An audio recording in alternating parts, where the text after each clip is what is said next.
Inside the solo gallery is a replica of a Gloucester Gladiator, the plane Dahl flew during the Second World War while training in Africa. Inspired by a friend of his, he joined the RAF as a trainee pilot. They're in the cockpits of their Spitfires and Hurricanes before you can say Bob's your uncle. There's a job of work for these pilots, and boy do they love their work. Way up in the sky there are Messerschmitts, Junkers, Henkels or Dorniers that are going to get the thrashing of their lives. Dahl was 6'5" 3/4", which is just under 2 meters. Historian and former RAF officer Graham Laurie explains how Dahl overcame his height struggles. When he got to his flying training school in Nairobi, his instructor, Fly Officer Parkinson, said to him, "You're too tall.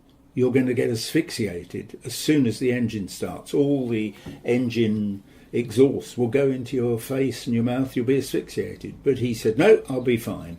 And the answer was he wore a scarf and put it over his nose and his mouth, and it worked fine. While he was in the deserts of Africa, he was told to meet with his new squadron.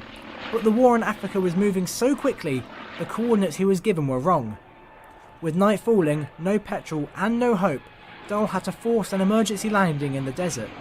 And he practiced this many times in his training, so he knew exactly what to do. While landing, one of the plane's wheels hit a rock, causing the plane to flip and burst into flames. The plane was loaded with live ammunition. Blind, injured and unconscious, Dahl managed to escape the burning wreckage.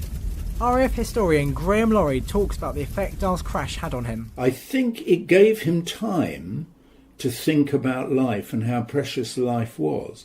And therefore, yes, I think it obviously had an effect on him. Whether it came into his stories particularly, I'm not so sure.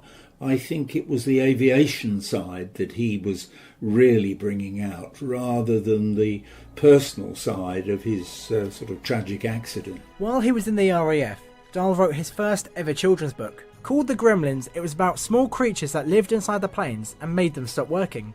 It was based on RAF folklore, and it became an instant hit. So popular in fact, it attracted the attention of Walt Disney, who bought the rights for The Gremlins to make it into an animated movie. The project to make a film with Disney failed because Disney couldn't get copyright of the word gremlins. And so it really was the start of, perhaps if you think about it, almost his children's stories coming out, because these were little mythical characters. So his idea of writing those sort of stories was obviously well founded back in 1942. From the success of The Gremlins, Dahl became an instant celebrity. He would dine with the wealthiest and most powerful people on the planet, including Eleanor Roosevelt, wife of President Roosevelt. Roald Dahl was a flying ace, meaning he shot down 5 enemy aircraft. If you look in the cabinet to the right of the plane, you can see his RAF logbook open on the day of his crash and his flying hat he wore while in combat. You can still see the sweat stains from intense battles over Greece. If you want to find out more about Dahl's flying adventures and experiences, there is more detail in his autobiography, Going Solo,